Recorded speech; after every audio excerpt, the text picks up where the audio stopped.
प्रणाम मैं शुरू कर रही हूँ। नवकार मंत्र से शुरू करते हैं। नमो अरिहंताणम, नमो सिद्धाणम, नमो आयरियाणम, नमो उवच्छायाणम, नमो लोये सव्व साहुणम। एसो पंच नमोकारो सव्व पावपणासनो मंगलाणं च सव्वे सिंह पद्मं होय मंगलम। श्री आदिनाथाय नमः।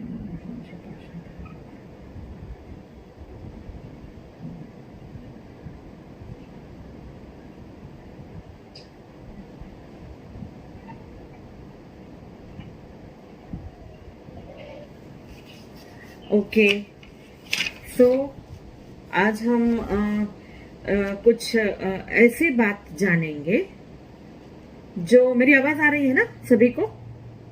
हाँ मैम। ओके, ऐसी बात हम आज जानेंगे जो हमको सबको पता है बट पता नहीं है।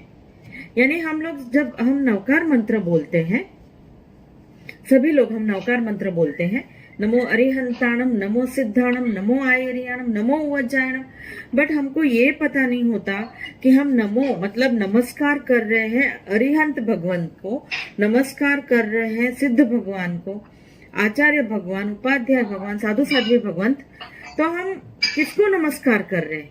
ये है क्या? ये मंत्र में जो पंच परमेष्टि है, वो पंच परमेष्टि है कौन? ये वाला हम आज जानने की कोशिश करेंगे डीपली। बहुत ही इजी है, बहुत ही इजीली समझ में भी आ जाएगा। ऐसे कोई टेंशन वाली बात नहीं है, बहुत ही इजी है, बस समझने की बात है। अगर हम इसको समझ लेंगे तो बहुत ही हमारे भाव बदल जाएंगे और हमको ये पता चलेगा कि हम जिसको नमस्कार कर रहे हैं वो कौन है एक्चुअली। सो पंच परमेष्टि की हम बात करते हैं। पंच परमेष्टि मतलब पंच मतलब पांच और परमेष्टि मतलब भगवंत, जो परम है, वो जो हमारे सबसे परम मतलब इंपॉर्टेंट है वो। सो पंच परमेष्टि मतलब पांच पांच भगवंत। अभी इस पांच में देव तत्व भी है और गुरु तत्व भी है। सो देव तत्व जो है वो 2 है, 2, एंड गुरु तत्व जो है वो है 3। यानी 5 में से 2 देव तत्व एंड 3 गुरु तत्व। नाउ अभी ये जो 2 देव तत्व है वो कौन है? तो वो है अरिहंत एंड सिद्ध। और जो 3 गुरु तत्व है वो है आचार्य, उपाध्याय एंड साधु साध्वी भगवंत।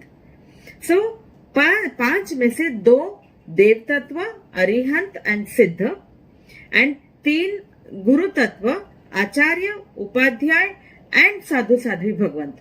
नमो लोये सव्व साहुणम। साहुणम सव्व मतलब सर्व, साहुणम मतलब साधु भगवंत। यहाँ पे साधु भगवंत बोला गया, बट हमको ये मानना है कि सारे साधु साध्वी भगवंत इसमें आ गए।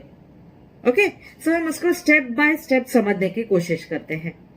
नाउ पंच परमेष्टि, अभी ये मैं जो टॉपिक ले रही हूं ना, इसके पहले एक छोटा सा एक बेस में बना देती हूँ, थोड़ा सा बेस। ओके, अभी कोई भी आत्मा हो, कोई भी मतलब जीव, मतलब मैं, आप या कोई भी आत्मा हो, वो कोई भी आत्मा भगवान बन सकता है। मतलब आप और मैं भी भगवान बन सकते हैं। हमारे जैन धर्म में ऐसे बोला गया है कि कोई पर्टिकुलरली भगवान नहीं होता, ये सृष्टि को बनाने वाले भगवान होते नहीं हैं। बट भगवान कौन होते हैं? आप और मैं बन सकते हैं। आप और मैं भगवान कैसे बन सकते हैं? तो उसके लिए बहुत सारे रास्ते बताए हैं। जब हमारे सारे कर्म खत्म हो जाते, 0 हो जाते हैं, मतलब कोई कर्म, पुण्य कर्म, शुभ कर्म भी नहीं है अपने आत्मा पर, और अशुभ कर्म, बैड कर्म भी नहीं है अपने आत्मा पर। तो ये जब कर्मालेस, 0 कर्मा वाला आत्मा हो जाएगा, तभी हम भगवान बन सकते हैं।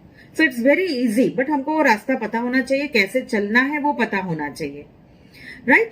तो कोई भी जीव भगवान बन सकते हैं, तो इसके लिए हमको स्टेप बाय स्टेप आगे चलना पड़ेगा। ओके, अभी क्या होता है कि एक रत्नत्रयी करके बोलते हैं, 3 रत्न है, ज्ञान, दर्शन, चारित्र। यानी ज्ञान होना, नॉलेज होना बहुत जरूरी है। दर्शन मतलब श्रद्धा, एक मीनिंग आता है श्रद्धा, या इंग्लिश में हम बोल सकते हैं परसेप्शन, हम किस चीज को कैसे देखते हैं, वो हो जाता है दर्शन। और चारित्र मतलब कंडक्ट, मतलब संयम जीवन, चारित्र जीवन, दीक्षा लेना, साधु साध्वी भगवंत बनना। सो ये हो जाता है ज्ञान दर्शन चारित्र। सो ज्ञान होना बहुत जरूरी है और ज्ञान होते ही दर्शन भी होना जरूरी है। दर्शन मतलब यहाँ पर हम वो दर्शन नहीं समझते हैं जो हम देरासर में जिनालय में दर्शन करने जाते हैं, वो दर्शन नहीं है। यहाँ पर दर्शन का मतलब होता है right view, right perception, correct thinking. So ये हो जाता है ज्ञान दर्शन चारित्र। अभी हम आते हैं हमारे पॉइंट पर। तो जब भी कोई जीव अगर भगवान बनना हो, मतलब यहाँ पर भगवान बनना मतलब हमारे जीव, हमारे आत्मा पे जितने भी कर्म बंधे हैं वो सारे कर्म जीरो कर कर अगर हमको मोक्ष में जाना हो, क्योंकि सभी लोगों का, आपका और मेरा सभी का टारगेट तो मोक्ष ही होना चाहिए। सो जब हम मोक्ष के तरफ जाने की तैयारी कर रहे हैं, अभी भी आप और मैं यही कर रहे हैं, तो यहाँ पर एक बहुत ही इंपॉर्टेंट बात हमारे ग्रंथों में लिखा है कि चारित्र मतलब साधु भगवंत बनना बहुत जरूरी है, संयम जीवन जीना बहुत जरूरी है। तो जैसे ही संयम जीवन जीते हैं हम, मतलब साधु बन जाते हैं, वैसे धीमे धीमे धीमे आगे आगे, जैसे हम तीर्थंकर भगवान की बात करें, महावीर स्वामी भगवान की, तो कोई भी तीर्थंकर का जन्म होता है तो वो 3 ज्ञान के साथ होता है, मति ज्ञान, श्रुति ज्ञान, अवधि ज्ञान। तीर्थंकर भगवंत को 3 ज्ञान by birth compulsory, by default होता ही है। तो उसके बाद जब वो दीक्षा लेते हैं तभी मन पर्यवक ज्ञान हो जाता है और उसके बाद वो अपनी कर्म की निर्जरा करते जाते हैं, तो एक समय पर उनके केवल ज्ञान हो जाता है और उनके सारे ज्ञानावर्णीय कर्म खत्म हो जाते हैं। सो दैट वे ऐसे हम आगे बढ़ते हैं। तो यहाँ पर हम एक छोटी सी बात समझते हैं जिसको मैं बहुत ही ब्रीफली, बहुत ही शॉर्ट में बताती हूँ कि 8 प्रकार के कर्म होते हैं। हम कुछ भी करते हैं, जैसे किसी के लिए हमने अच्छी भावना की, किसी की मदद कर दी, किसी की कुछ हेल्प कर दी, कोई दान कर दिया, कुछ भी हो, कोई भी अच्छा काम, तो अच्छे शुभ कर्म हमारे आत्मा पे अटैच हो जाते हैं। और किसी का हमने बुरा चाहा या हमसे हिंसा हो गया या ऐसे कभी भी हम जब गलत काम करते हैं तो उसके अशुभ कर्म हमारे आत्मा में लग जाते हैं। ये होता है कर्म। और 8 प्रकार के कर्म हैं। ज्ञानावर्णीय कर्म, दर्शनावर्णीय कर्म, मोहनीय कर्म, अंतराय कर्म, आयुष कर्म, नाम कर्म, गोत्र कर्म और वेदनीय कर्म। ऐसे 8 प्रकार के कर्म होते हैं। आप अभी कोई भी टेंशन मत लो, इसको कुछ याद नहीं करना है, स्टेप बाय स्टेप हम इसको बोलते जाएंगे। तो 8 में 4 जो है ना वो घाती कर्म होते हैं। घाती कर्म कौन से हैं? ज्ञानावर्णीय कर्म, दर्शनावर्णीय कर्म, मोहनीय कर्म एंड अंतराय कर्म। सो ये जो 4 घाती कर्म है, वो 4 घाती कर्म जल्दी जल्दी खत्म करते हैं जब भी कोई आत्मा, कोई जीव साधु भगवंत बन के जाते हैं या दीक्षा लेकर जाते हैं तभी। और जब भी ये 4 घाती मतलब जो हमारे आत्मा पे चिपके हुए हैं, ऐसे घाती कर्म जो हम सारे कर्म चिपके होते हैं। बट जैसे मैं आपको डिफरेंस बताती हूँ, आयुष कर्म जो है ना, मतलब आयु, अपनी एज, जीवन हम कितना जिएंगे, वो आयुष कर्म पर्टिकुलर लिखा गया है कि जैसे वो 65 इयर्स, 85 इयर्स, वो जो भी है वो फिक्स होता है। यानी वो इतना हमको कर्म इतना भोगना ही पड़ेगा, इतना आयुष जीना ही पड़ेगा, उसमें हम कोई भी कटशॉट नहीं कर सकते। या फिर नाम कर्म है या गोत्र कर्म है। गोत्र कर्म मतलब हम कौन सी फैमिली को बिलोंग करते हैं। जैसे आप और मैं अगर जैन परिवार में जन्म लेकर आए हैं, अच्छा है, सब सुख है, सब कुछ है, हम यहाँ पर इतने लकी है कि हम देरासर जिनालय जा सकते हैं या सेवा पूजा कर सकते हैं या फिर हम स्वाध्याय कर सकते हैं, धार्मिक पढ़ाई कर सकते हैं, तो ये हो जाता है गोत्र कर्म। तो वो जो गोत्र कर्म है वो जो आया है वो रहेगा ही और उसको जीना ही पड़ेगा। सो वो जितना लिखा है उतना 100% हमको रहना पड़ेगा, करना ही पड़ेगा। इसमें वेदनीय कर्म भी है, मतलब पीड़ा, तकलीफ। अगर मतलब फॉर एग्जाम्पल मैं ये चश्मा पहनती हूँ तो मतलब ये कहीं ना कहीं मुझे, मेरी आंखें, नजर मेरी थोड़ी कमजोर है, ये हो जाता है एक ऐसा कर्म जिसकी वजह से मुझे चश्मा पहनना पड़ता है। फाइन। सो दैट वे वेदनीय मतलब तकलीफ, शरीर को कोई तकलीफ, जैसे बीमारी हो गई, कोरोना हो गया था अभी बीच में, वो सारे वेदनीय कर्म में आ जाते हैं। तो जितनी तकलीफ लिखी है ना उतना सहन करना ही पड़ेगा। बट ये सारे जो 4 है ना, नाम कर्म, गोत्र कर्म, ये सारे जो 4 है ना वो अघाती कर्म है, उसको इतना जीना ही पड़ेगा, उसका कट शॉर्ट होने का कोई भी चांस नहीं है। इस तरफ घातीय कर्म वो है जो हम निर्जरा कर कर भी हम कम कर सकते हैं। जैसे हम तपस्या करते हैं, उपवास करते हैं, या कोई भी प्रकार का तप करते हैं, स्वाध्याय करते हैं, विनय तप करते हैं, क्या काया क्लेश कर, ऐसे कोई भी प्रकार का तप करते हैं, तो हमारे जो जितने चिपके हुए हैं वो सारे कर्म हट जाएंगे, यानी हम उसको जल्दी से जल्दी भी हम निकाल सकते हैं। सो घातीय कर्म हमारे हाथ में है, हम उसको कम कर सकते हैं। सो 4 घातीय कर्म है: ज्ञानावर्णीय कर्म, दर्शनावर्णीय कर्म, मोहनीय कर्म एंड अंतराय कर्म। ये 4 घाती कर्म हम इसको जल्दी से जल्दी हम हटा सकते हैं। हमको पुरुषार्थ करना पड़ेगा, प्रयत्न करना पड़ेगा। सो दैट वे 4 घाती कर्म एंड बहुत सारे अघाती, 4 अगेन अघाती कर्म। तो मैं अभी आ जाती हूँ अपने टॉपिक पर। अरिहंत प्रभु कौन है? बहुत सिंपल है। हम जब नवकार मंत्र बोलते हैं पंच परमेष्टि, नमो अरिहंताणम, नमो सिद्धाणम, नमो आयरियाणम, नमो उवज्जायाणम, नमो लोय सव्व साहुणम। पंच परमेष्टि 5 तत्व, 2 गुरु देव तत्व, 3 गुरु तत्व। अरिहंत और सिद्ध है देव तत्व में, और आचार्य भगवंत, उपाध्याय भगवंत एंड साधु साध्वी भगवंत आ जाते हैं गुरु तत्व में। फाइन। तो नमो अरिहंताणम, नमो सिद्धाणम। कंफ्यूजन जनरली यहां पर होता है। क्या कंफ्यूजन होता है? नमो अरिहंताणम, अरिहंत प्रभु कौन है और सिद्ध भगवंत कौन है। यहां पर ये कर्म जो मैंने आपको शॉर्ट में बताया, उसका यहां पर हमको थोड़ा ध्यान देना पड़ेगा। मतलब जो आत्मा अपने उद्धार के लिए निकल पड़ता है, डेवलपमेंट के लिए निकल पड़ता है, और वो आत्मा जब 4 प्रकार के घातीय कर्म अपने खत्म कर देता है, 0 हो जाते हैं, चारों घातीय कर्म 0 हो जाते हैं। मतलब मोहनीय कर्म नहीं है, जैसे मोह नहीं है, हमको किसी भी चीज से राग द्वेष नहीं है, यानी किसी भी चीज के लिए प्यार या किसी भी चीज के लिए नफरत, मोहनीय कर्म नहीं है। फिर आ जाता है दर्शनावर्णीय कर्म, यानी हमारा दर्शन, हमारी श्रद्धा, हमारा परसेप्शन, हमारा थिंकिंग राइट डायरेक्शन में है, कोई 1% भी उसका हिलने का चांस नहीं है, वो हो जाता है दर्शनावर्णीय कर्म, वो भी खत्म हो गए हैं। देन आ जाता है ज्ञानावर्णीय कर्म, मतलब ज्ञान। ज्ञान का मतलब ये हो जाता है कि नॉलेज, यानी ज्ञान हमारे में, हमने जितने भी ज्ञानावर्णीय कर्म को हमने बांधे हैं, हमने जितने भी ज्ञानावर्णीय कर्म हमारे आत्मा पे चिपके हैं, वो ज्ञानावर्णीय कर्म भी कम होने चाहिए। जैसे ही वो कम हो जाते हैं तो हमको मिल जाता है केवल ज्ञान। ओके। एंड आता है अंतराय कर्म। अंतराय मतलब अड़चन हो जाती है, हर्डल्स आ जाते हैं। हम कुछ भी काम करने जाते हैं तो हर्डल्स आ जाते हैं, तकलीफें आ जाती हैं बीच में।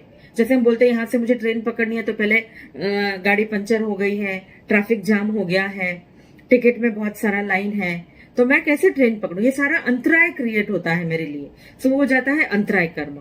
सो दैट वे अंतराय कर्म, मोहनीय कर्म, दर्शनावर्णीय कर्म, ज्ञानावर्णीय कर्म, ये 4 कर्म जब भी खत्म हो जाते हैं तो वो आत्मा अरिहंत बन जाते हैं। सो अगर ये समझने में डिफिकल्टी हो रहा है तो मैं आपको क्लियर सिंपल भाषा में मैं समझाती हूँ, बहुत ही सिंपल। आत्मा, जब कोई जीव अपने डेवलपमेंट, आत्मा के डेवलपमेंट के लिए, उद्धार के लिए निकल पड़ता है, वो जीव जब अपने कर्म कम करता है, मतलब डेफिनेटली जब भी कोई हम दीक्षा लेते हैं तो हमारा टारगेट यही होना चाहिए कि हमारे कर्म कम हो। सो हमारे कर्म जब कम होते होते होते जाते हैं, और एक समय ऐसा आता है जब हमारे 4 घाती कर्म कम हो जाते हैं, पूरे हो जाते हैं, खत्म हो जाते हैं, उस वक्त वो आत्मा अरिहंत बन जाता है। सो ये एक शॉर्ट एंड स्वीट मैंने आपको समझाया अरिहंत कौन है। बट इसमें मैं आपको और एक बताती हूँ। अरिहंत प्रभु जो है वो अभी भी हयात है, जिंदा है, मतलब एक साधु भगवान पुरुष के या स्त्री के रूप में है, और वो अभी भी है अरिहंत भगवान। उनके 4 कर्म टोटली जीरो हो चुके हैं, 4 घाती कर्म। अरिहंत प्रभु हमको गाइड करते हैं, वो गाइड कर सकते हैं। कैसे गाइड कर सकते हैं? हमको मोक्ष तक का रास्ता वो बता सकते हैं, इसीलिए अरिहंत प्रभु होते हैं वो। अरिहंत का मीनिंग ये होता है कि अरि मतलब दुश्मन और हंत मतलब डिस्ट्रॉय करने वाला, खत्म करने वाला। यानी हमारे जितने भी अंदर के दुश्मन हैं, जैसे कि क्रोध, मान, माया, लोभ, ऐसे कषाय जो हैं, वो जब हम इसको खत्म कर देते हैं, हमारे जीवन से वो टोटली निकल जाता है, तो वो अरिहंत बन जाता है वो। थोड़ा सा मैं और आगे चलती हूँ। सिद्ध, पहले ये सिद्ध समझ लेंगे ना तो अरिहंत भी बहुत इजीली समझ में आ जाएगा। तो सिद्ध भगवंत कौन है? तो सिंपल वर्ड्स में सिद्ध भगवंत वो होते हैं जो जिन्होंने अपने 8 के 8 कर्म खत्म कर दिए हो। मतलब 4 घाती कर्म 0 हो गए हैं और 4 अघाती कर्म भी 0 हो गए हैं। यानी घाती कर्म 0, अघाती कर्म 0। यानी उस आत्मा पर एक भी, नॉट इवन अ सिंगल कर्म बंधन है, वो टोटल मुक्त हो गया है। यानी जब भी कोई आत्मा केवल ज्ञान प्राप्त कर लेता है तो वो 4 प्रकार के घाती कर्म को खत्म कर चुका है। उसके बाद भी उसके आयुष कर्म है, नाम कर्म, ये तो बाकी है ना। जितना आयुष उसको है, उसको मिला है, उतना तो जीना ही पड़ेगा। तो वो जीते जाता है, जीते जाता है, और एक समय आता है जब उसका निर्वाण का समय आ जाता है। निर्वाण का मतलब होता है death, in simple words death. उसको मोक्ष में जाने का समय आ जाता है। सो निर्वाण का समय जब आ जाता है तभी वो आत्मा निर्वाण होकर मोक्ष में चला जाता है। यानी वो उस वक्त आत्मा के रूप में मोक्ष में हमेशा के लिए बस जाता है। परमानेंटली वो मोक्ष में उसकी जगह हो जाती है। सो इसको हम बोलते हैं सिद्धशिला। मोक्ष मतलब सिद्धशिला एक ऐसी जगह है जहां पर शिला है, मतलब पत्थर है जो गोल्डन कलर का है। और ये पूरा जो हम चौधराज लोक का हम अगर आकार देखते हैं तो उसके बिल्कुल टॉप में ऊपर, सबसे ऊपर सिद्धशिला है। तो वो सिद्धशिला पर ये आत्माएं जाकर बस जाती है परमानेंटली। यानी एक बार अगर सिद्धशिला पर पहुंच गए, मोक्ष में चले गए, तो वो आत्मा का कभी भी रिटर्न जर्नी नहीं होता। यानी वो जन्म और मरण के चक्कर में से उसको छुटकारा मिल जाता है। सो दैट वे वो सिद्धशिला पर जाकर बस जाता है। तो सिद्ध भगवंत कौन है? जो जिनकी आत्मा मुक्त हो गई है, जिनका कोई शरीर नहीं है, वो आत्मा के स्वरूप में सिद्धशिला में परमानेंटली बस जाते हैं। ये हो गए सिद्ध भगवंत, बराबर। अभी अरिहंत और सिद्ध मैं आपको थोड़ा सा सिंपल और बताती हूँ। फर्क क्या है? अरिहंत भगवंत वो है जिनकी आत्मा के ऊपर से 4 टाइप के घाती कर्म कम हो गए, और सिद्ध भगवंत वो है जिनकी आत्मा से सारे के सारे कर्म, आयुष कर्म, नाम कर्म, गोत्र कर्म सब खत्म हो गए और वो आत्मा बिल्कुल मुक्त होकर सिद्धशिला पर बस गई है। बट अरिहंत भगवंत का अभी भी आयुष कर्म बाकी है, तो वो अभी भी जिएंगे। उनका निर्वाण का समय आ जाएगा तब तक वो जिएंगे, करेक्ट। लेकिन सिद्ध भगवंत क्या करेंगे? तुरंत सिद्ध भगवंत क्या होता है, उनका जैसे ही निर्वाण होता है वो सिद्धशिला पर परमानेंटली बस जाते हैं। ये एक बड़ा डिफरेंस है। ओके, सेकेंड डिफरेंस, अरिहंत भगवंत की बॉडी होती है, वो हमारे जैसे इंसान होते हैं, क्योंकि उनके सिर्फ 4 टाइप के कर्म कम हुए हैं। मतलब उनका आयुष कर्म बाकी है, नाम कर्म, गोत्र कर्म और वेदनीय कर्म। मैं महावीर भगवान के एग्जाम्पल बताती हूँ। महावीर भगवान को 42 की एज में उनको केवल ज्ञान हुआ। 30 की एज में उन्होंने दीक्षा ली। उनकी जब उम्र 30 इयर्स की थी तभी उन्होंने दीक्षा ली। जब वो 42 इयर्स के हुए तभी उनको केवल ज्ञान हुआ, और उसके बाद अगेन 30 इयर्स तक वो जिए। मतलब वो केवल ज्ञान के बाद से लेकर उनके निर्वाण का समय, जब वो 72 इयर्स के हुए तभी उनकी डेथ हुई। हम डेथ नहीं बोल सकते, बट थोड़ा सिंपल होकर बच्चों को समझ में आ जाए इसलिए मैं बताती हूँ। उनका निर्वाण होता है, मतलब वो मोक्ष में जाते हैं, मोक्ष कल्याणक होता है उनका। सो 30 इयर्स तक वो संसारी जीवन में रहे। 30 to 42 इयर्स के उन्होंने छद्मस्त अवस्था में रहे, मतलब साधु भगवंत बनकर कर्म निर्जरा करते रहे। जब उनके 4 घाती कर्म खत्म हो गए, उनको केवल ज्ञान हुआ एट द एज ऑफ 42। उसके बाद वो हो गए, वो अरिहंत प्रभु हो गए और वो 30 इयर्स तक जो जिए वो अरिहंत के स्वरूप में जिए। अरिहंत के स्वरूप में मतलब वो इंसान है, हमको गाइड करते हैं, हम उन तक पहुंच भी सकते हैं। मतलब दीज अरिहंत प्रभुज आर एक्सेसिबल, हम उन तक पहुंच सकते हैं।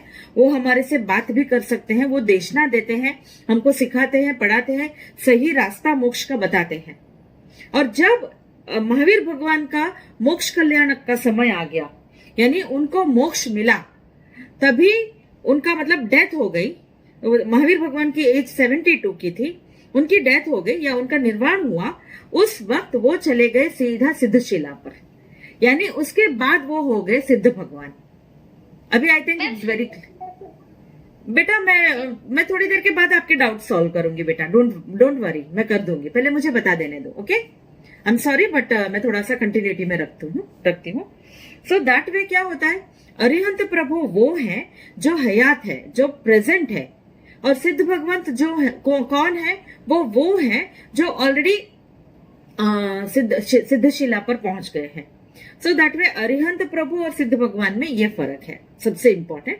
सेकंड फर्क है, अरिहंत प्रभु की बॉडी होती है और सिद्ध भगवंतों की आत्मा होती है, सिर्फ उनकी बॉडी नहीं होती, वो आत्मा के स्वरूप में सिद्धशिला में परमानेंटली बस जाते हैं। अरिहंत प्रभु हमको गाइड कर सकते हैं क्योंकि वो इंसान के रूप में है, बट सिद्ध भगवंत कभी भी गाइड नहीं कर सकते, वो तो वितरागी बन गए, उनको किसी भी चीज से लेना देना नहीं है, वो वितरागी बनकर सिद्धशिला में बैठ गए हैं। यानी यहाँ पर बैठकर अगर हम कुछ भला बुरा भी अगर सिद्ध भगवंत को बोलेंगे तो भी उनको टच नहीं होगा वो, because they are least bother, they are in the liberated form. वो मुक्त होकर आत्मा के स्वरूप में परमानेंटली ऑलवेज अनंत वीर्य, अनंत क्या बोलते हैं, आनंद, मतलब इतने खुश और इतने अच्छी अवस्था में वो सिद्धशिला पर बस गए हैं। सिद्ध भगवंत हमको कभी भी गाइड नहीं कर सकते, हमको ये नहीं बोल सकते कि आप ये करो तो आपको मोक्ष मिलेगा, ये मत करो, नहीं बोल सकते वो। यानी अरिहंत प्रभु हम उनको मिल सकते हैं, बात कर सकते हैं, उनकी देशना सुन सकते हैं एक्सेट्रा, बट सिद्ध भगवंत का ये एक्सेसिबल नेचर नहीं है। अरिहंत प्रभु जब जीते हैं तो वो मध्य लोक में, जैसे हम 3 लोक है, 3 लोक के नाथ हम बोलते हैं ना, तो 3 लोक है, ऊर्ध्वलोक, मध्यलोक एंड अधोलोक। अधोलोक में नारकी रहते हैं, मध्यलोक में हम मतलब मनुष्य गति और तिर्यंच गति वाले रहते हैं, और ऊर्ध्वलोक में, अपर लोक में देवी देवता रहते हैं।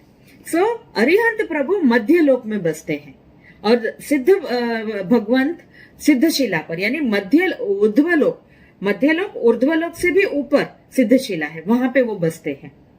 सो अरिहंत प्रभु मध्यलोक में हमारे साथ रहते हैं। देन अरिहंत प्रभु के 12 गुण होते हैं और सिद्ध भगवंतों के 8 गुण होते हैं। ये गुण क्या है मैं डिटेल में अभी नहीं बताऊंगी, बट ये क्या होते हैं ये आप समझ जाओगे बाद में कभी फिर भी। So these are the differences. Okay, सिद्ध भगवंत के बारे में मैं अगर थोड़ा बताऊं तो सिद्ध भगवंत कौन है, तो सिद्ध भगवंत वो आत्माएं हैं जो ऑलरेडी सिद्धशिला में बस गए हैं। सो वो सिद्ध हो गए हैं, सिद्ध आत्मा है वो, हम उन तक पहुंच नहीं सकते। अरिहंत प्रभु हमको सिद्ध भगवंत तक पहुंचाते हैं, मतलब हमको अगर सिद्ध भगवंत तक जाना है तो अरिहंत प्रभु हमको गाइड करेंगे, राइट। सो यहाँ पर आपको एक बात बिल्कुल स्ट्राइक हो गई होगी कि अरिहंत प्रभु और सिद्ध प्रभु में फर्क क्या है। अरिहंत प्रभु हमको गाइड कर कर सिद्धलोक तक, सिद्धालय, सिद्धशिला तक पहुंचाते हैं, और सिद्ध भगवंत ऑलरेडी सिद्धशिला पर बस गए हैं। इसीलिए जब हम नवकार मंत्र बोलते हैं तो नमो अरिहंताणम पहले बोलते हैं और फिर नमो सिद्धाणम बोलते हैं, क्योंकि सिद्ध तो हम सबको बनना है, हम सबको मोक्ष में जाना है। हम प्रयत्न पुरुषार्थ करते हैं मोक्ष में जाने की, तपस्या करते हैं, स्वाध्याय करते हैं, पढ़ाई करते हैं, अशुभ कर्म नहीं बांधते हैं, जैना करते हैं, अहिंसा फॉलो करते हैं। ये सारे कदम हमको मोक्ष तक ले जाने वाले कदम हैं, बट हमको मोक्ष तक जाने के लिए रास्ता कौन बताता है? अरिहंत भगवंत। सो अरिहंत भगवंत वो हैं जो हमको सिद्ध भगवंत या सिद्धशिला तक का रास्ता बताते हैं। यानी अगर हमको सिद्धि प्राप्त करनी है तो हमको क्या करना है, अरिहंत प्रभु के बताए हुए रास्ते पर चलना है। सो अभी आपको ये समझ में आ गया कि अरिहंत प्रभु का नाम पहले क्यों है और फिर सिद्ध भगवंत का नाम है, जबकि सिद्ध भगवंतों का दर्जा बहुत ऊंचा है। वो तो मुक्त होकर सिद्धशिला पर बैठ गया हमेशा के लिए। दुनिया उल्टी की पुल्टी हो जाएगी, खत्म हो जाएगी, कुछ भी हो जाएगा, अवसर पीढ़ी काल खत्म हो जाएगा, उत्सर पीढ़ी काल आ जाएगा, उसके बाद अगेन कुछ भी हो जाएगा, वो ऑलवेज परमानेंटली सिद्धशिला में बैठे होंगे। बट हमको सिद्धशिला तक पहुंचाने के लिए कौन है, अरिहंत प्रभु।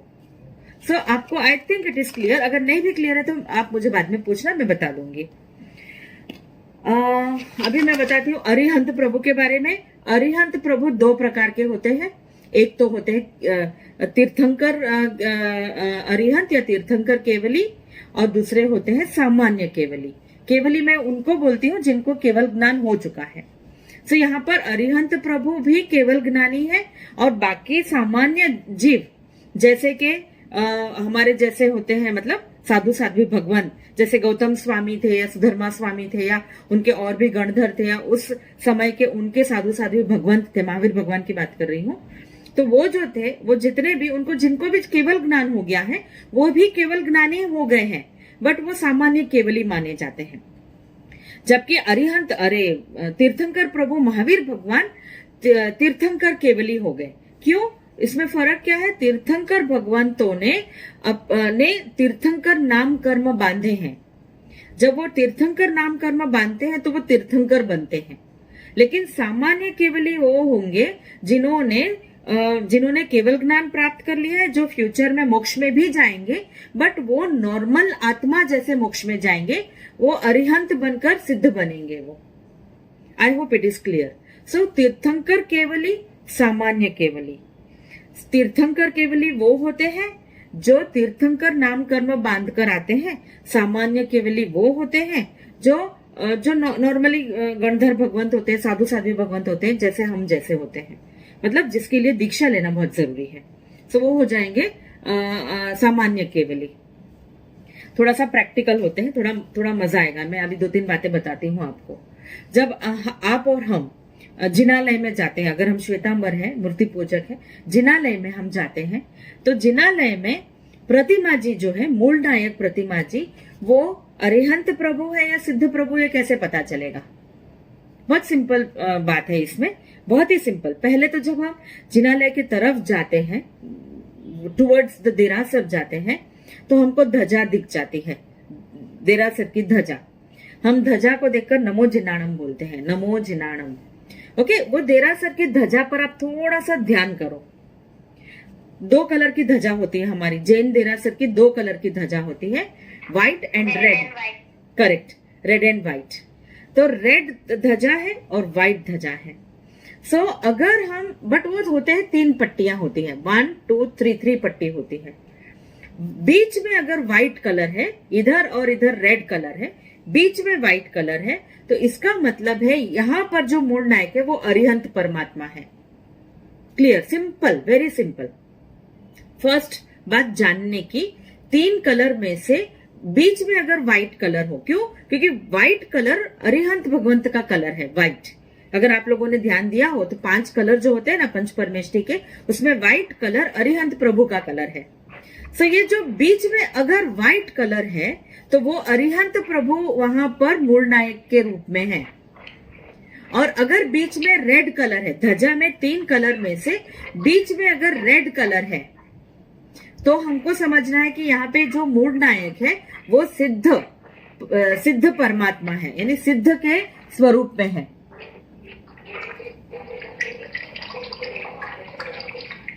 ओके, तो वो सिद्ध के स्वरूप में है। तो ये बात क्लियर हो गई। यानी बीच में अगर व्हाइट पट्टा है तो वो हो जाएंगे अरिहंत परमात्मा, और बीच में अगर रेड पट्टा है तो वो हो जाएंगे सिद्ध परमात्मा।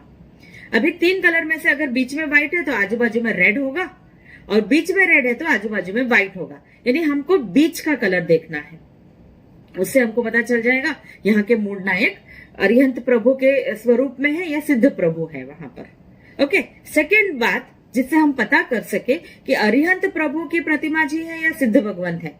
उसके लिए दूसरा तरीका क्या है, जब हम देरासर में एंटर करते हैं, भगवान को देखते हैं, प्रतिमा जी को देखते हैं, तो हम बोलते हैं नमो जिनाणम। ये बोलना पड़ता है, नमो जिनाणम। हम आप जिनेश्वर भगवंत को हम नमस्कार करते हैं, इसका मतलब ये हो जाता है। तो नमो जिनाणम बोलकर हमको प्रतिमा जी जो है, उस प्रतिमा जी के ऊपर हमको ध्यान देना चाहिए।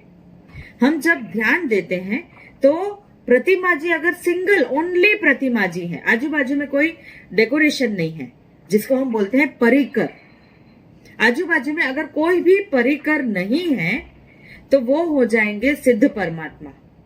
और भगवान है और आजू बाजू में परिकर है, ऐसे ऊपर दो और नीचे दो भगवान होते हैं, फिर यहाँ पर पूरा ऐसा देवी देवता है चामर पकड़कर खड़े हैं, ऐसा जो डिजाइन होता है आसपास में, अगर वो डिजाइन है तो वो अरिहंत स्वरूप में है, ये समझ जाना चाहिए। Very clear, simple. अगर डिजाइन है, परिकर है, तो वो अरिहंत प्रभु है, और परिकर नहीं है, सिंपल प्रतिमा जी है सिंगल, तो वो हो जाएंगे सिद्ध भगवंत। ये दो तरीका हो गया हमको समझने का, यानी सिद्ध भगवान है मूल नायक के स्वरूप में, या अरिहंत भगवान है मूल नायक के स्वरूप में। थोड़ा सा मैं और समझाती हूँ महावीर भगवान का एग्जाम्पल लेकर।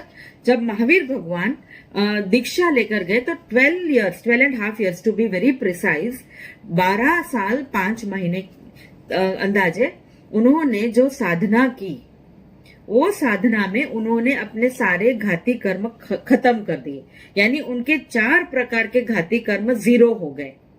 उसके बाद क्या होता है, वो अरिहंत भगवान बन जाते हैं। अरिहंत होकर आपको, हमको, हमारे जैसे लोगों को देशना देकर सब कुछ समझाते हैं। और उसके बाद क्या होता है, वो सिद्ध की तरफ बढ़ते जाते हैं, यानी उनका जब निर्वाण होता है वो सिद्धशिला पर जाकर बैठ जाते हैं। यानी महावीर भगवान 2 तरीके से मूल नायक के रूप में हो सकते हैं। अगर महावीर भगवान की प्रतिमा जी के आजू बाजू में परिकर है तो हमको समझना है कि महावीर भगवान की प्रतिमा जी जब वो अरिहंत थे तब की प्रतिमा जी है। और अगर सिर्फ भगवान की प्रतिमा जी है, आजू बाजू में कोई डिजाइन डेकोरेशन नहीं है, तो हमको समझना है कि महावीर भगवान की प्रतिमा जी उनके सिद्ध होने के बाद की है, मतलब वो सिद्ध हो गए उसके बाद वो प्रतिमा जी है, यानी वो सिद्ध हो चुके हैं, मतलब उनका निर्वाण हो चुका है। सो दैट इज हाउ, मतलब कभी कभी हम कोई देरासर जिनालय जाते हैं, हम देखते हैं कि ये भगवान, ये मूल नायक जैसे महावीर भगवान अरिहंत के स्वरूप में है और दूसरे जिनालय में महावीर भगवान सिद्ध के स्वरूप में है। तो कंफ्यूजन नहीं करना है, यहाँ पे सिंपल थियोरी यूज करो। जब भी भगवान अरिहंत के परिस्थिति में थे, केवली बनकर जीते थे, तभी वो भगवान का, तभी का वो प्रतिमा जी है। और जब वो निर्वाण पाम चुके हैं, सिद्धशिला पर जाकर बस गए हैं, उसके बाद की प्रतिमा जी होगी तो वो सिद्ध के स्वरूप में होगी। सिंपल, यानी 2 जिनालय है, दोनों प्रतिमा जी अलग हो सकती है। ओके, अभी थोड़ा सा और सिंपल करके मैं समझाती हूँ। हम रहते हैं भरत क्षेत्र में। भरत क्षेत्र यानी ये जो यूनिवर्स है वो भरत क्षेत्र है। मध्यलोक में ऐसे बहुत सारे क्षेत्र हैं, जिसका और एक नाम आपने सुना होगा महाविदेह क्षेत्र, और एक नाम आपने सुना होगा ऐरावत क्षेत्र। सो भरत क्षेत्र में हम अभी अवसर पीढ़ी काल में चल रहे हैं, मतलब टाइमलाइन जो है ना, टाइम जोन टाइमलाइन, वो डिसेंडिंग ऑर्डर में है, मतलब डिसेंड हो रहा है, यानी खराब खराब खराब खराब होते जा रहा है। सो ये जो हम अवसर पीढ़ी काल में जी रहे हैं, तो आदिनाथ भगवान तीसरे आर्य में एक ही आदिनाथ भगवान ही 3rd आर्य में तीर्थंकर हुए, और बाकी सारे यानी अजितनाथ भगवान 2nd तीर्थंकर से लेकर 24th तीर्थंकर तक सारे के सारे 4थे आर्य में हुए, 4th आर्य में। और महावीर प्रभु के 4थे आर्य में उनका जब निर्वाण होता है, उसके बाद 3 साल और 9 महीने या 8 महीने एंड 25 दिन ऐसे कुछ बाकी रहता है। उसके बाद 5वां आरा चालू हो जाता है। To be very frank, I forgot the number, 3 years 7 months and 25 days या 3 years 9 months एंड 25 days ऐसे कुछ है।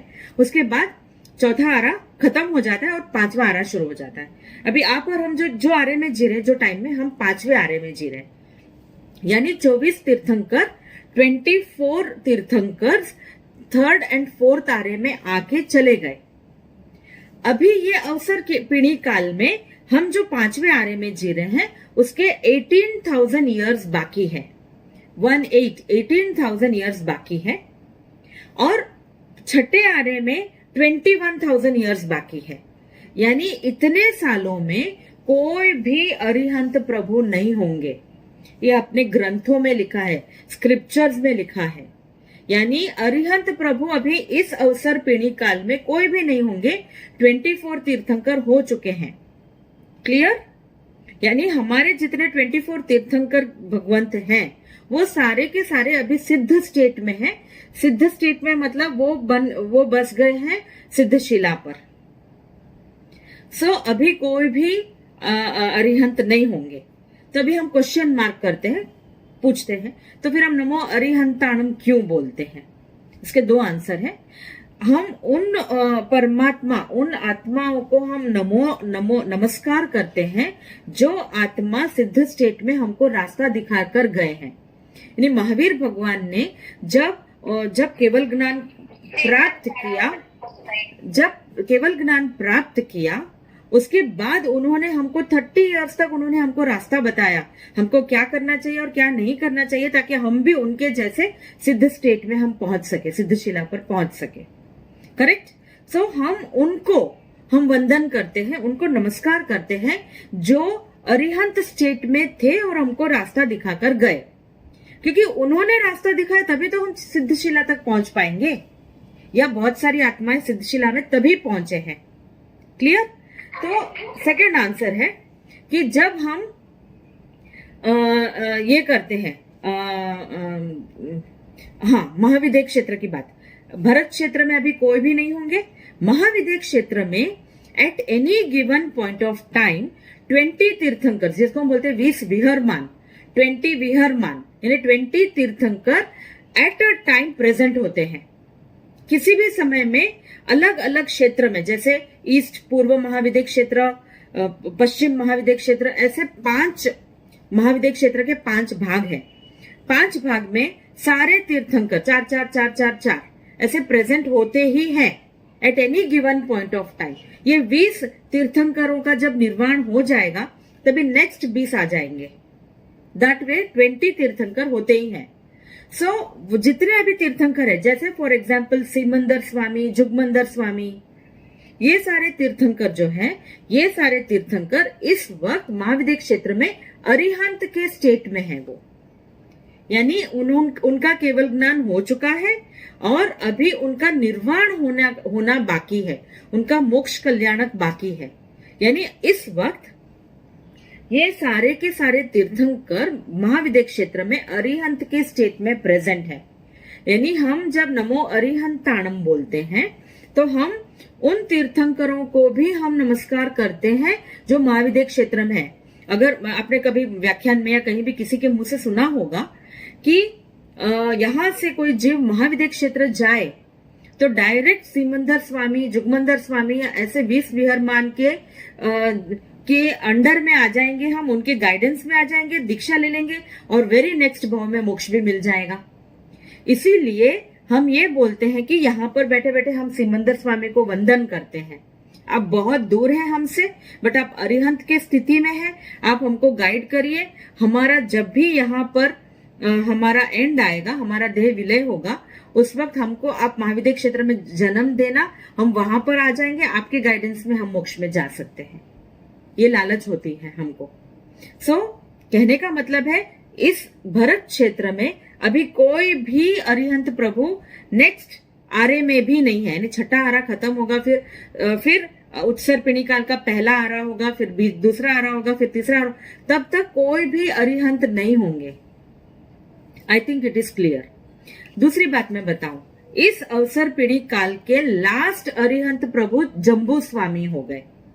यानी सुधर्मा स्वामी पाठ परंपरा, यानी महावीर भगवान ने इस पूरे तीर्थ को चलाने, तीर्थ मतलब साधु साध्वी श्रावक श्राविका का जो उन्होंने तीर्थ स्थापना की, वो तीर्थ को संभालने की जवाबदारी सुधर्मा स्वामी जो उनके 5वें नंबर के गणधर थे उनको दे दी उन्होंने। अभी जो 5वें नंबर के गणधर है वो उन्होंने अपने शिष्य जम्बू स्वामी को उन्होंने ये जवाबदारी दी। तो जम्बू स्वामी जो है वो लास्ट अरिहंत है, वो यानी लास्ट केवली है वो। उसके बाद वो मोक्ष में चले गए और फिर उनका निर्वाण हुआ, मतलब मोक्ष में चले गए। उसके बाद कोई भी अरिहंत प्रभु नहीं बने हैं।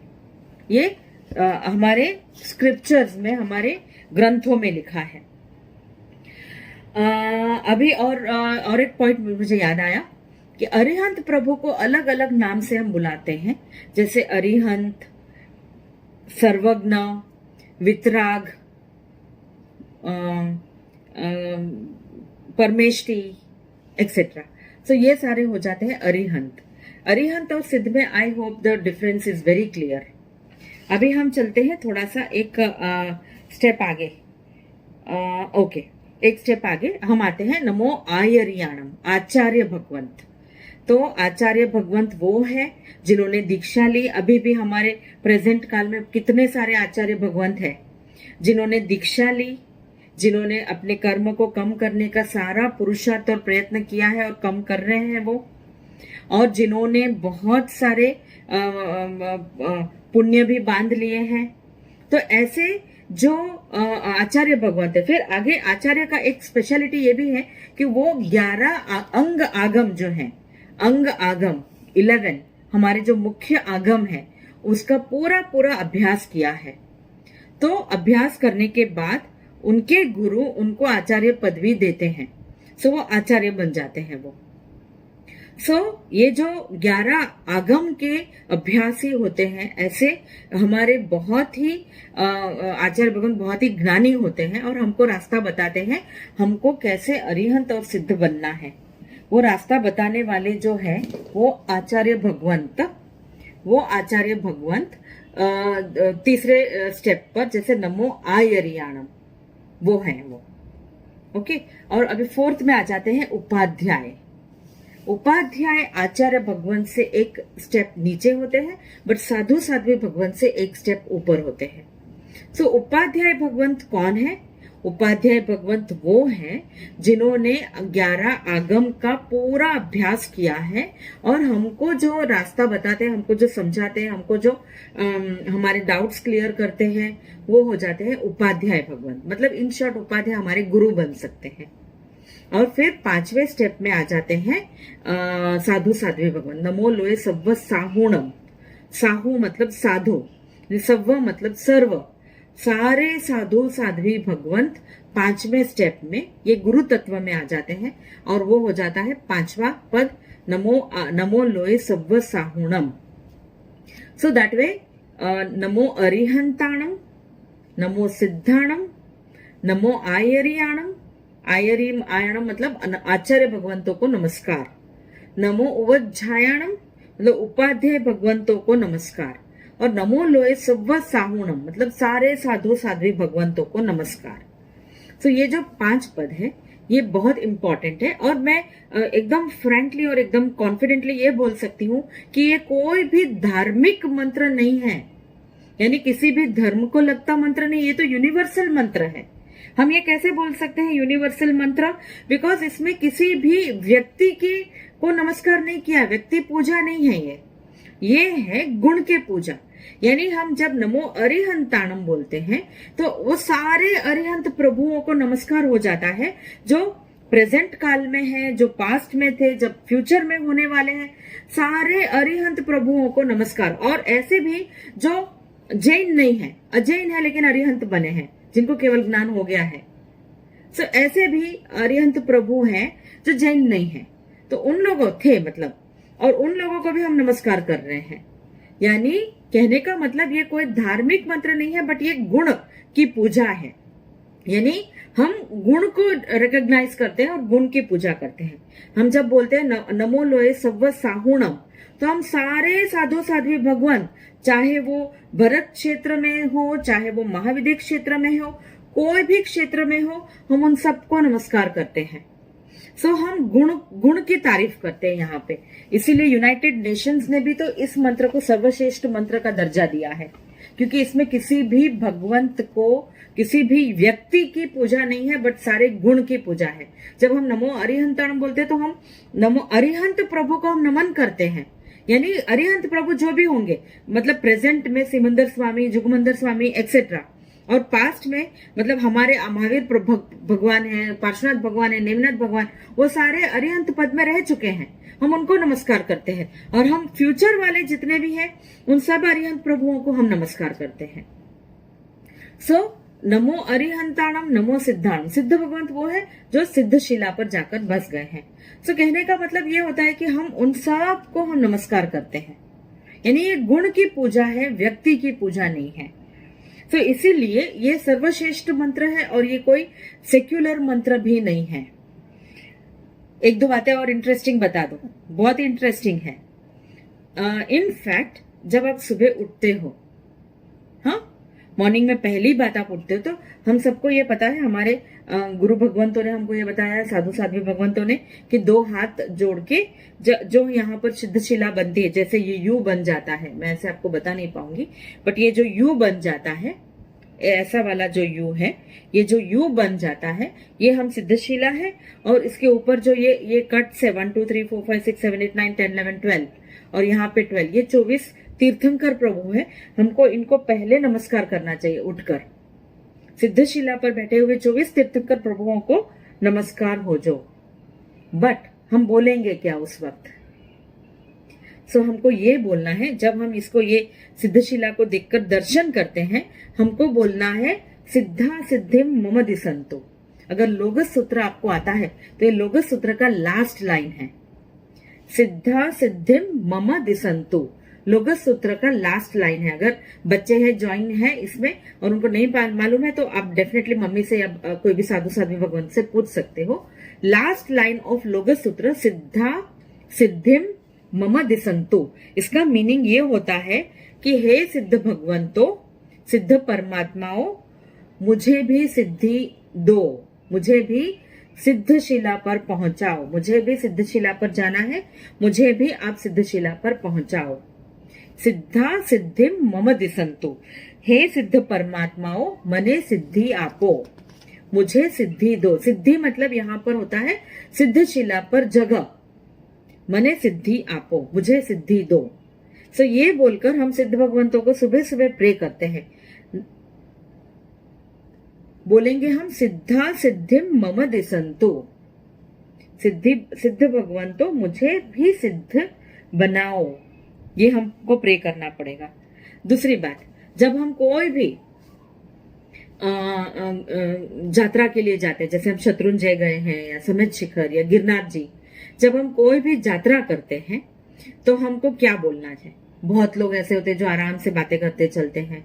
मैंने तो ऐसे भी देखा है कि मोबाइल में गीत चलाकर चलते हैं, गीत भले वो स्तवन हो या नौकर मंत्र की धुन हो या फिर कोई भी फिल्मी गीत चला लेते हैं, बातें करते हैं, मस्ती करते हैं, थोड़ी देर बैठ जाते हैं, थोड़ा खाना पीना कर लेते हैं।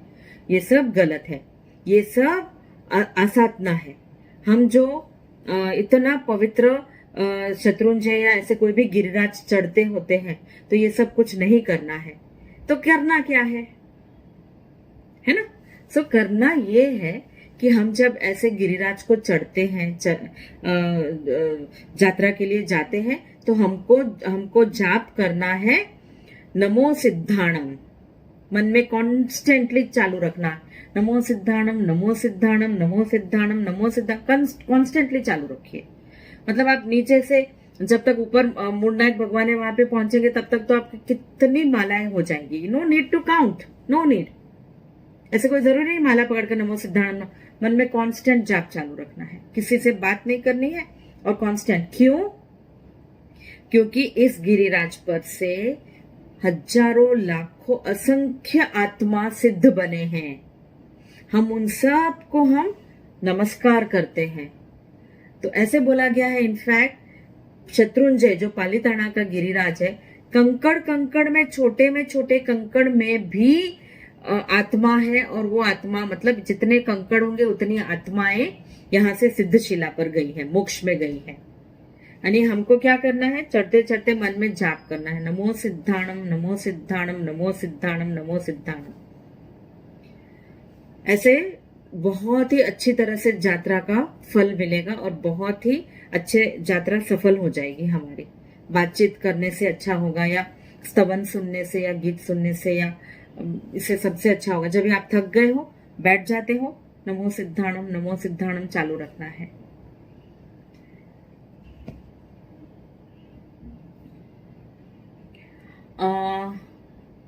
बस और क्या बताऊं मैं। हाँ, जब हम गंधर्व भगवंत होते हैं, जैसे हम शत्रुंजय पर ऊपर चले गए और वहां पे पुंडरीक स्वामी जो आदिनाथ प्रभु की जो प्रतिमा जी है ना, मूर्णनायक प्रतिमा जी, उसके बिल्कुल ऑपोजिट में सामने के जिनालय में पुंडरीक स्वामी है। पुंडरीक स्वामी आदिनाथ भगवान के नंबर 1, 84 84 जो गणधर हैं आदिनाथ भगवान के, उनमें से नंबर 1 उनका पोता ऋषभ सेन नाम का पोता, जो उनका पहला गणधर बनता है, वो है पुंडरीक स्वामी। यानी पुंडरीक स्वामी गणधर भगवंत थे। वो तीर्थंकर नहीं हुए, बट वो सिद्ध हो गए, मतलब मोक्ष में पहुंच गए। यहाँ पे कंफ्यूजन मत करना। तीर्थंकर भगवंत ही तीर्थंकर केवली होते हैं और वो मोक्ष में जाते ही हैं। बट बाकी सामान्य केवली में बहुत सारे ऐसे लोग होते हैं जो साधु साध्वी भगवंत होते हैं या गणधर भगवंत होते हैं, और इनफैक्ट गृहस्थ भी होते हैं। मैं आपको एग्जाम्पल बताती हूँ, गृहस्थ भी होते हैं। तो वो सारे भी एक समय पर उनका भी निर्वाण हो जाता है और वो भी मोक्ष में चले जाते हैं। जैसे अभी गौतम स्वामी मोक्ष में है, पुंडरीक स्वामी मोक्ष में है, भरत चक्रवर्ती मोक्ष में है, चंदन बाला मोक्ष में है, बहुत सारे हैं। तो वो सारे अभी टोटली वो मोक्ष में है और वो सिद्ध बन गए हैं। बट कंफ्यूजन नहीं करना है। तीर्थंकर परमात्मा, तीर्थंकर की आत्मा हमको हमारा उद्धार करती है, तीर्थ की स्थापना करती है और वो आत्माएं चले जाते हैं मोक्ष में। और बाकी जो है वो सामान्य केवली होते हैं, वो सामान्य केवल ज्ञान, सामान्य व्यक्ति होते हैं और केवल ज्ञान प्राप्त करते हैं और सिद्ध में चले जाते हैं। फाइन। सो यहाँ पर बात चल रही है सिद्धशिला की। सो हम जब पुंडरीक स्वामी की बात करते हैं, पुंडरीक स्वामी सिद्धशिला पर जाकर बैठे हैं, वो भी सिद्ध भगवंत हो गए हैं। सो जब भी हम गौतम स्वामी की प्रतिमा जी देखते हैं, पुंडरीक स्वामी जी की प्रतिमा जी देखते हैं, तो हमको बोलना है नमो सिद्धाणम, क्योंकि वो सिद्ध हो चुके हैं। जैसे हम भगवान की तीर्थंकर प्रभु की प्रतिमा जी देखते हैं तो हमको बोलना है नमो जिनाणम, जिनेश्वर प्रभु को नमस्कार हो जो। लेकिन हम जब गणधर भगवंतों की प्रतिमा जी देखते हैं तो हमको बोलना पड़ता है नमो सिद्धाणम। बहुत सारे जिनालयों में आचार्य भगवंत की प्रतिमा जी भी होती है। जैसे थोड़ा से बाहर की तरफ एक छोटा सी देरी बनाकर आचार्य भगवंत होते हैं या वो तीर्थ के उद्धारक होते हैं, तो उसमें हमको बोलना है नमो आयरियाणम, वो आचार्य भगवंत। सो नमो आयरियाणम, सो दैट वे नमो आचार्य भगवंतों को नमस्कार हो जो। वैसे अगर उपाध्याय हो तो नमो उवज्झायाणम, और अगर साधु साध्वी भगवंत हो तो नमो लोए सव्व साहुणम। तो हमको ये पता चल जाएगा कि हमको क्या जाप करना है। इतना सिंपल है ये। ओके, मैंने आपको एक बात बताई थी कि सामान्य केवली और तीर्थंकर केवली। तो जो 24 तीर्थंकर है, वो 24 तीर्थंकर सारे की सारी आत्माएं नाम कर्म तीर्थंकर नाम कर्म बांध के आए थे और वो तीर्थंकर बन गए, मतलब सिद्धशिला में चले गए तीर्थंकर बन के। बट ऐसे अलग अलग प्रकार के 15 टाइप्स ऑफ सिद्ध होते हैं, 15 टाइप्स, जिसमें एक है तीर्थंकर केवली जो सिद्ध हो गए। जैसे महावीर भगवान है, पार्श्वनाथ भगवान, नेमिनाथ भगवान एक्सेट्रा।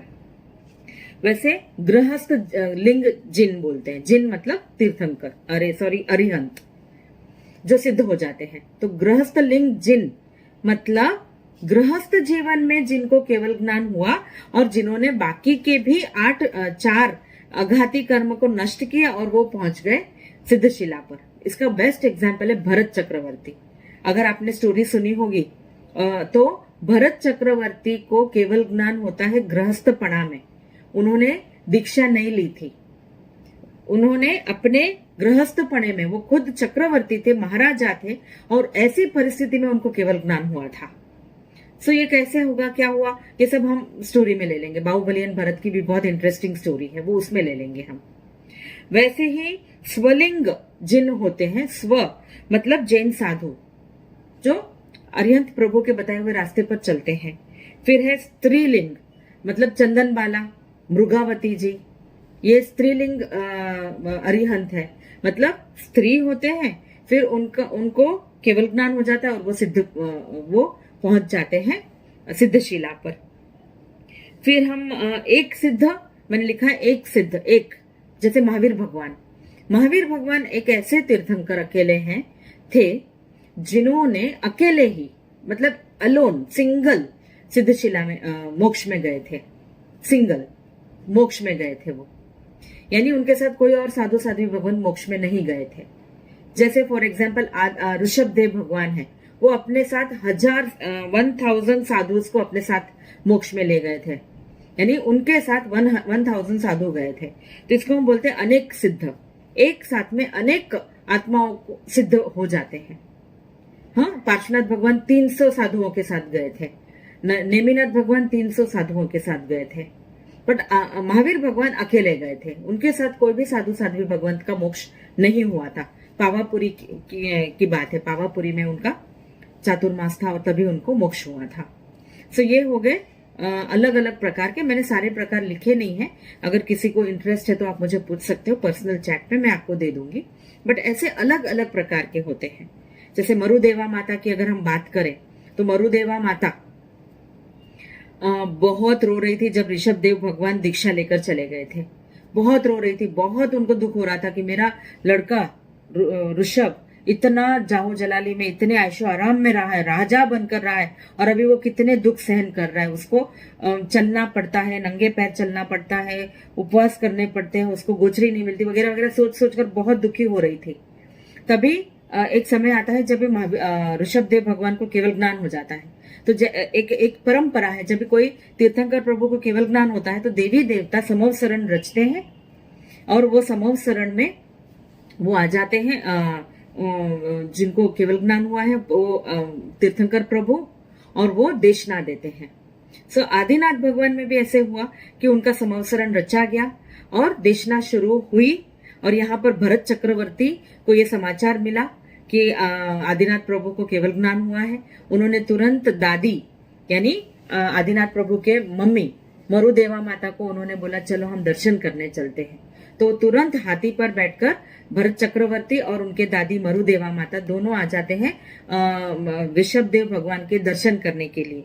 और जब दर्शन करते रहते हैं तो दर्शन करते हैं, दूर से देखा मरुदेवा माता ने कि ये क्या है, ये मेरा लड़का ऋषभ, आज इसको केवल ज्ञान हो गया है, आज इसकी जाहो जलाली तो देखो, इतने सारे बार पार्षदा में सब बैठे हैं उनकी देशना सुनने के लिए, ऊपर से देवी देवता आ गए हैं देशना सुनने के लिए, यहाँ पे पशु पक्षी बैठे हैं, यहाँ पे आप जैसे और हमारे जैसे इंसान बैठे हैं।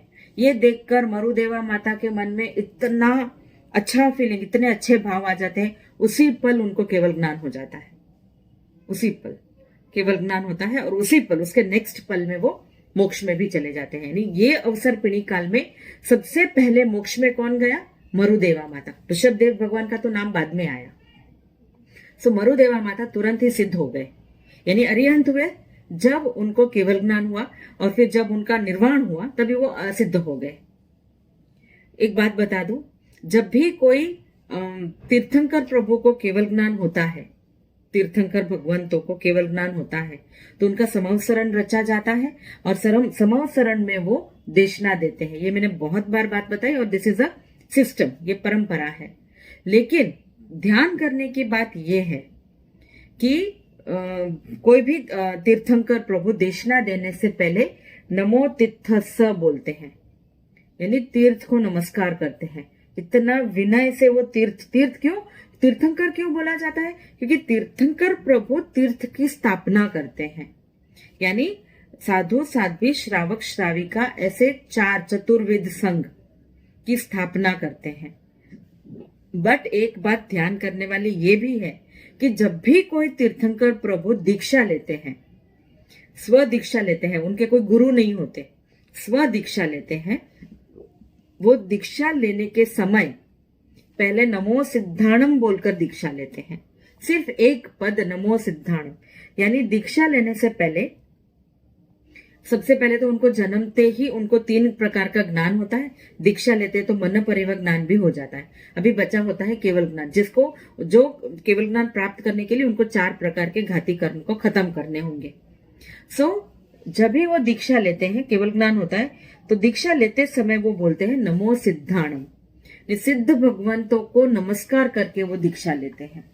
यानी सिद्ध भगवंतों का पोजीशन इतना ऊंचा है, इतना हाई है। ये बात बहुत इंपॉर्टेंट है कि हम जैसे हम पूरी नवकार मंत्र की माला गिनते हैं, पूरे नवकार की, मतलब 108 टाइम्स नवकार मंत्र बोलते हैं। बट हम ये भी कर सकते हैं, जैसे नमो आयरियाणम, नमो उवज्झायणम। जो बच्चे पढ़ाई करते होंगे या जो आप और मेरे जैसे लोग स्टडी करते हैं, तो हम नमो उवज्झायणम, उपाध्याय जी को हम नमस्कार करके भी ये कर सकते हैं। नमो उवज्झायणम, एक माला गिनना है, नमो उवज्झायणम, नमो उवज्झायणम। आचार्य भगवंतों को नमस्कार करना है, या आचार्य भगवंत की कोई तिथि है उस दिन, या ऐसे कुछ भी है मौका, नमो आयरियाणम, नमो आयरियाणम, नमो आयरियाणम। नमो सिद्धाणम तो किसी भी पल आप कर सकते हो, नमो अरिहंताणम किसी भी पल कर सकते हो, क्योंकि अरिहंत प्रभु ही तो हमको रास्ता दिखाएंगे।